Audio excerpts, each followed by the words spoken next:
Welcome to another session of Just Me podcast, and today we are joined by the wonderful Karyn McCluskey. Karyn, tell us who you are and what you do, please. So I'm the Chief Executive of Community Justice Scotland. But when people ask me, what does that actually mean? I say, I'm the prevention service. I'm here to prevent offending for the first, the third, or the 70th time. Because I feel that that's what people understand. They understand what prevention is. Wow.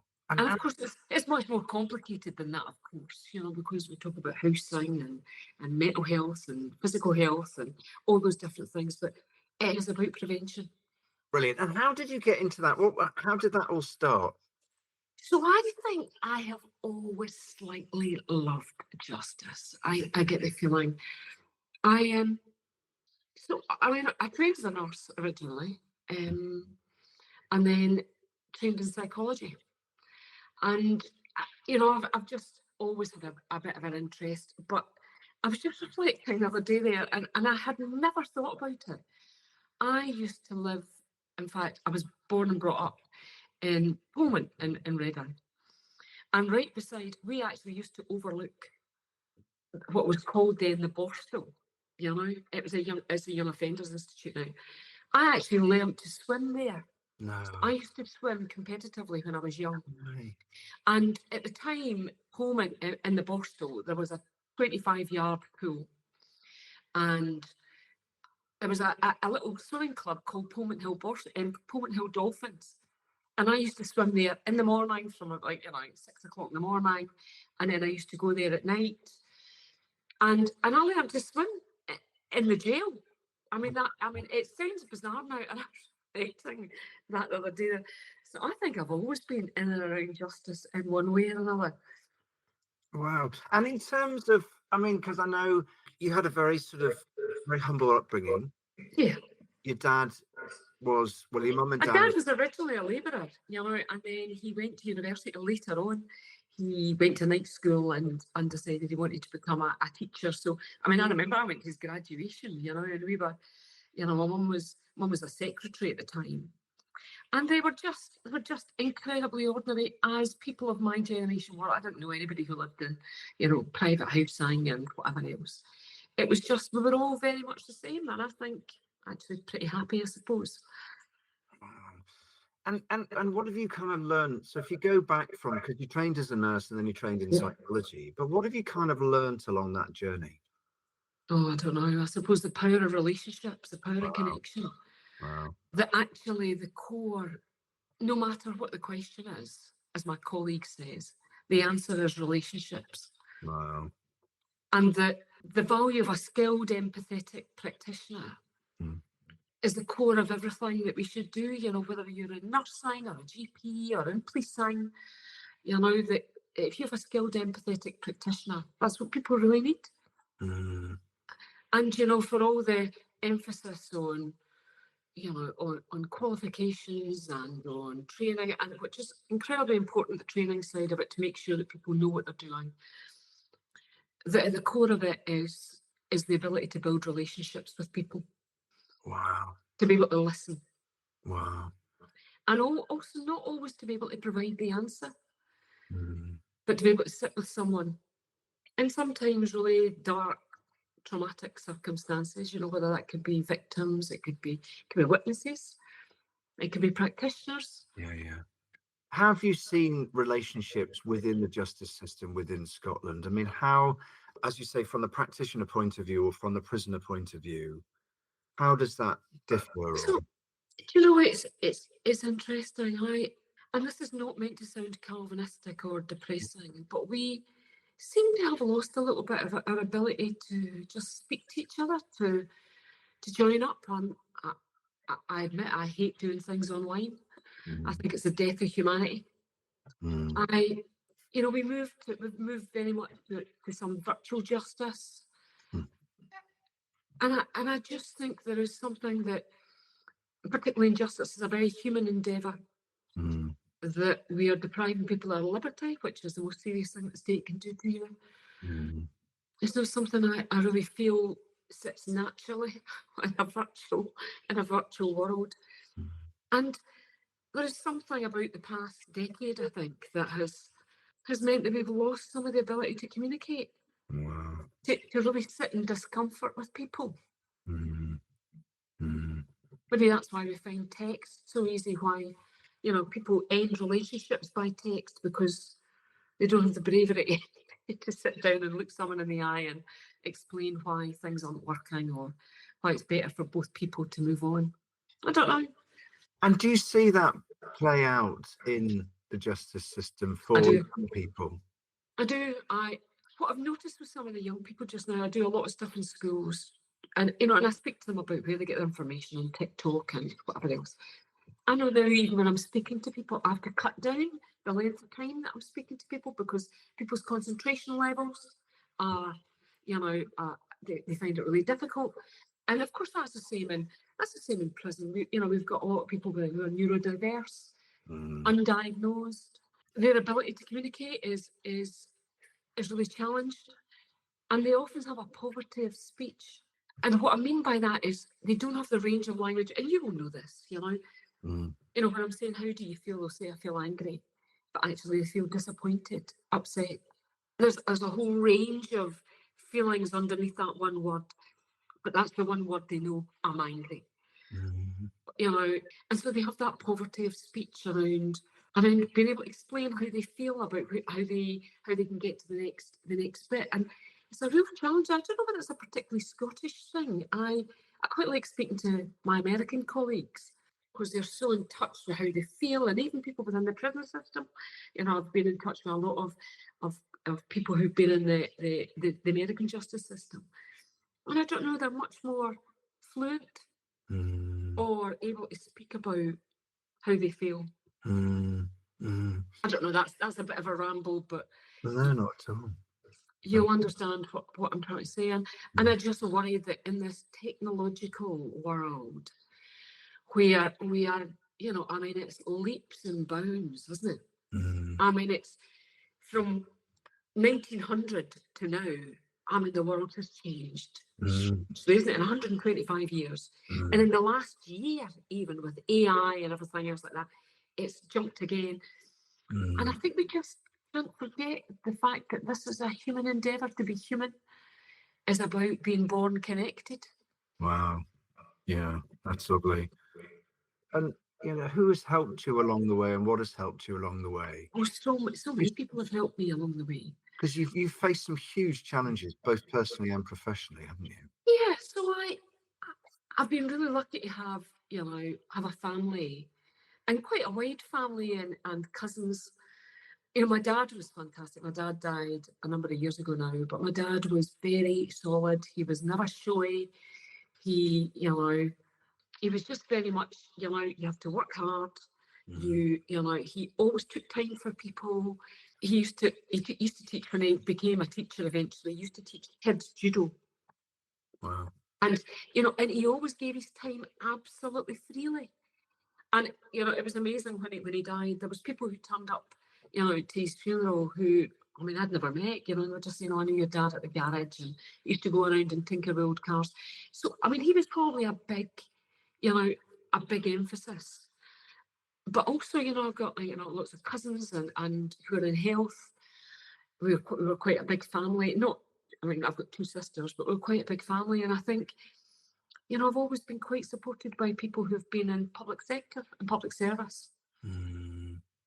So I don't know, and people in work.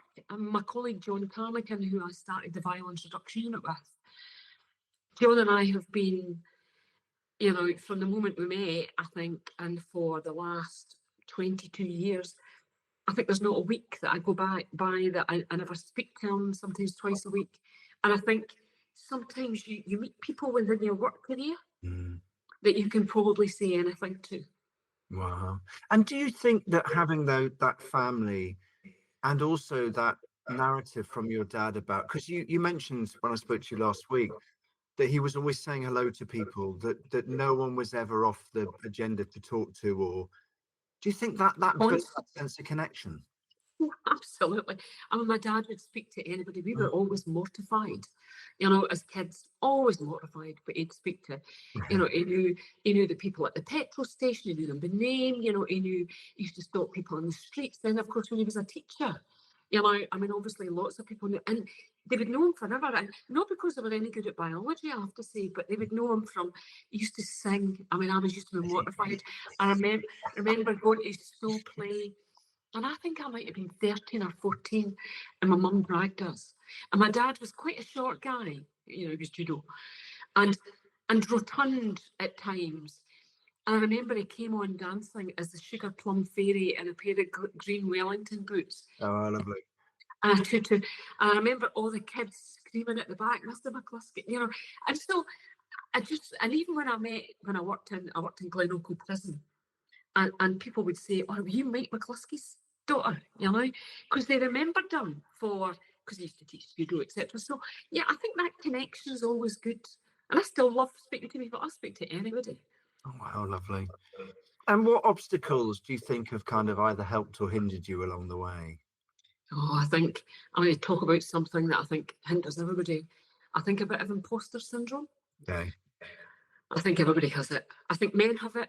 I think women talk about it more frequently, but I think men have it in buckets as well. And I heard a young man talk about it yesterday, about his sense of imposter syndrome Wow. around, and I suppose where you come from, you know, as well, you know, about it's not meant for the likes of me.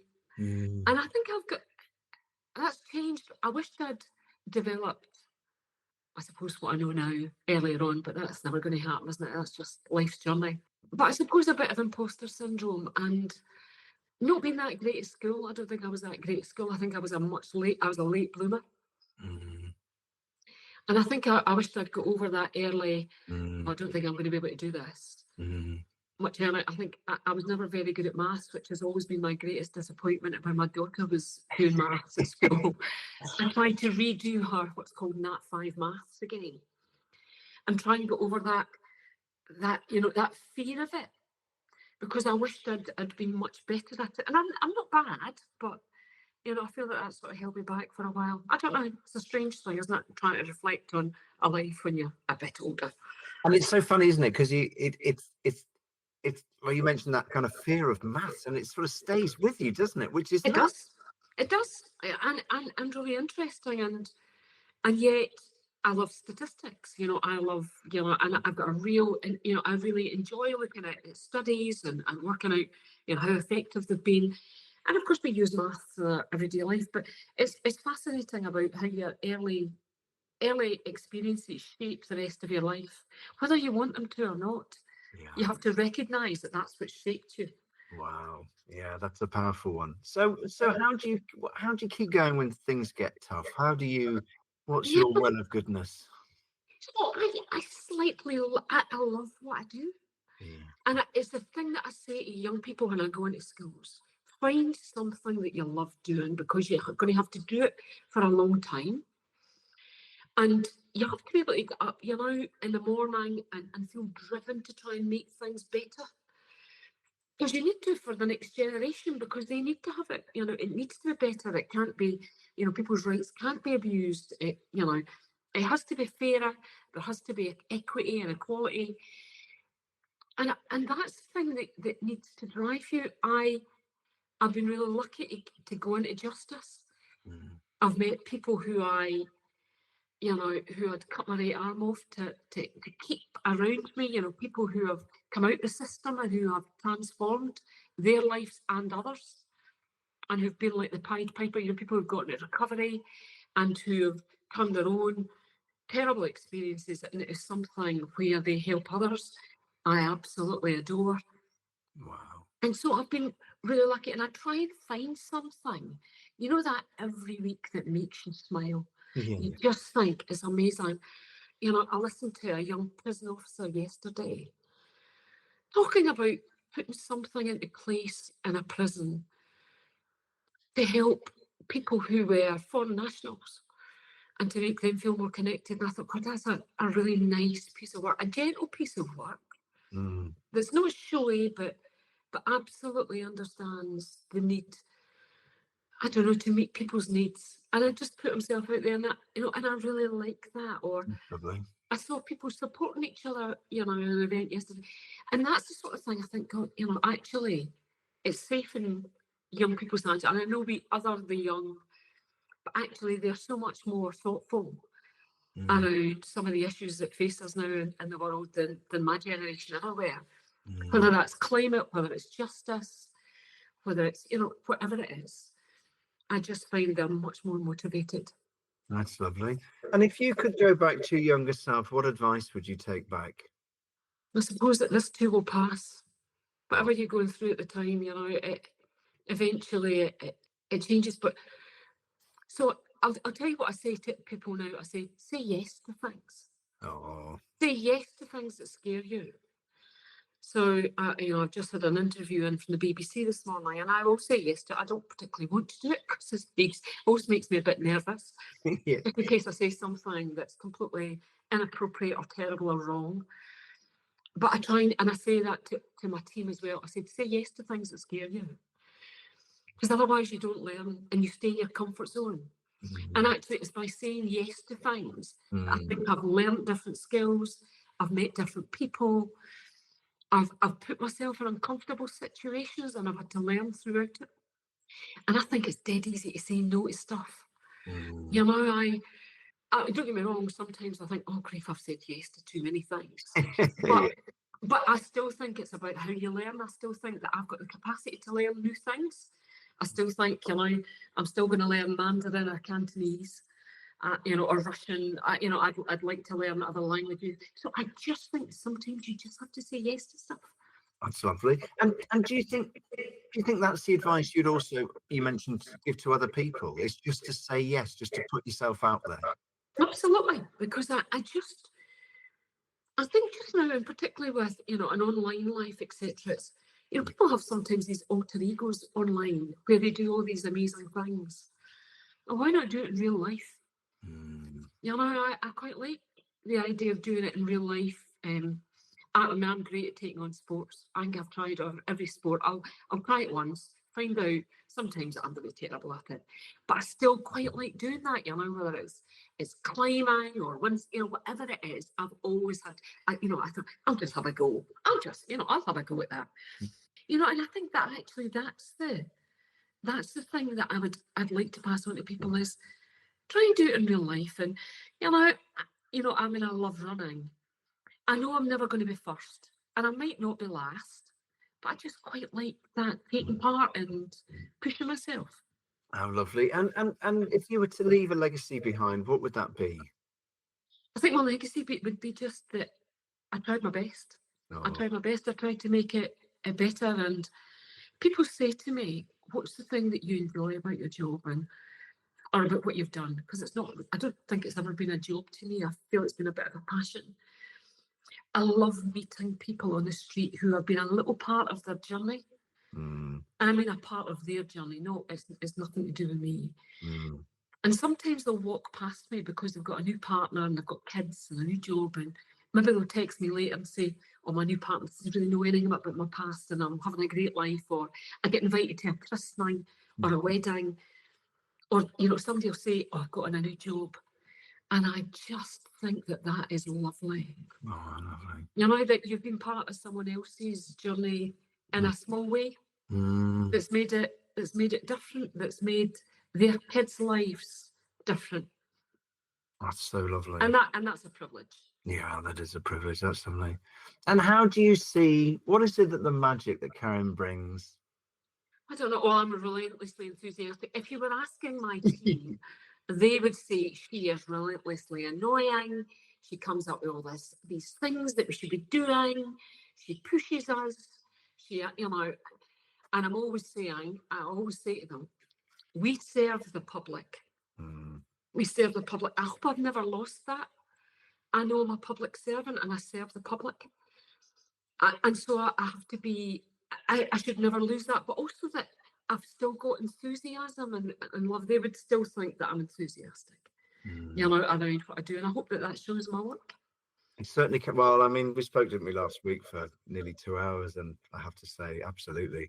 So, what do you think is your kind of fizzy pop moment? What's that little fire in the belly moment when you do something or you see something?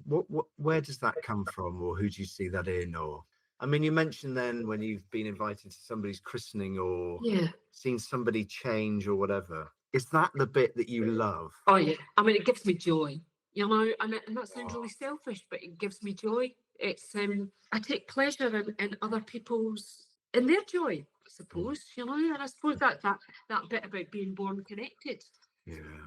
is that it's quite nice to take, you know, to see other people's pleasure.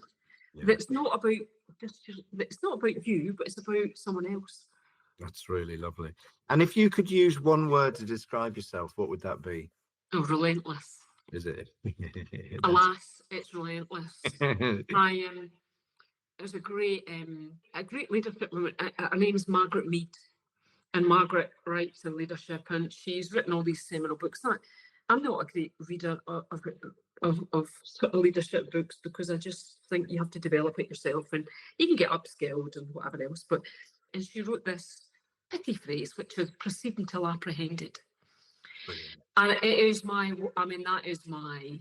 I mean, that's my watchword. I just think you've just got to keep on pushing. You don't go at someone else's pace. You have to set your own pace. I used to always say to people when we were going to try and do something that was quite challenging, you know, put something in place where everybody had to work hard. I used to always say, set a date. So, you know, you'd be in August. And I'd say, right, let's get this off the ground by the 1st of October. And I could see people clutching their chests. But I keep saying to them, things never happen too fast, they happen too slow. Wow. And if you give people pace and you set the tone and the mood music and work as hard as they are, then I think you can achieve great things, you know, in a way. And I met Margaret Mead, and she actually wrote me a book, and she wrote Proceeding to Apprehended, and she's that can be yours. Wow. Which is always, I've still got it, and it's I roll it out occasionally when I'm feeling, if I feel tired. Wow. And in terms of this year, how's 2025 looking for you? Because I know you're just about to go on holiday, aren't you? I am indeed. I'm about to go away to see my daughter, who I've not seen for a year and a half. Obviously there's a new government down south, so there's a little bit of, there's a little bit of change there, and and if I'm talking about injustice, I think I approach every year thinking that this is a year is going to really change. That I try not to be that Calvinist Scottish person, that how are you doing today? No bad. Yeah. Oh, if it's nice today, it'll rain tomorrow. I try and be eternally hopeful that things will change significantly, but I'm also a realist. That I think the pace of change is too slow. That's my reflections around how things are going, and in this internet world, is that things are too slow for people. The change feels too slow for people, and I wonder how we get pace back in trying to change. And do you also think that it's that people don't think that they can change their life because everything's so hard, isn't it, in some ways? Yeah. And you almost give up. There's that, you mention it, that helplessness or. Yeah. Oh, and I do think we get learned helplessness. Yeah. I think that we have meeting after meeting after meeting about the same thing. I think that, the projects go on for far too long, and then, you get to the end of it and then nothing happens. And we're seeing it just now with reports, aren't we? What happens about reports? How do we put them into place? I was listening to yesterday around fatal accident inquiries, around how the recommendations for fatal accident inquiries get put in place. Grenfell is another one. Alexis Jay's child sexual abuse inquiry. How do we then enact stuff? It's not just about problem admiration, it's about doing things that make a difference to people's lives. Brilliant. And I think that so very often we miss the verb in the sentence. What's the doing word? And I quite like a verb in my sentence. I think that's why coming from nursing has been such a good thing. That I feel that you have to have a verb. And what are we going to do about it now? What's the doing word that makes people's lives better? Wow. That's very powerful. And what would you like to leave people who are listening to this with? An understanding of the art of the possible. When I was speaking to some people yesterday, I was talking about the journey in violence. And, obviously I started the violence reduction unit with my colleague John. And at the time we were at one of the highest murder rates in Western Europe. Wow. And, and a whole range of injury and, gangs and whatever else. And I look at the stats now, and we're at, we've well over halved our murder rate. Our violence rate has come way down. The amount of knife wounds that we get in hospital has plummeted. People feel safer, self-report feeling safer. And yet I remember my colleague and I went to see someone at the very beginning, in quite a senior role, and said we wanted to do violence reduction. And he said, it's too big and don't bother. And I always say this, he gave us a cup of tea and a biscuit, and we never went back to see him, because actually real change can happen. Yeah. Despite all the naysayers. So that's what I'd leave people with. Even if it seems big and really challenging, you can make change, but you need to be a little bit like a dog with a burst ball.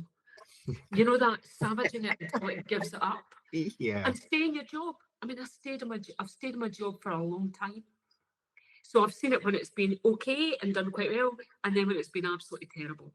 And I've tried to accept it when it's not going quite as well, and accept it when it's gone a bit better. Mm. But I think we give up too soon. We move on jobs. So stay in your job and dig in. Brilliant. Karyn McCluskey, thank you so much. Amazing. Really amazing. Thank you.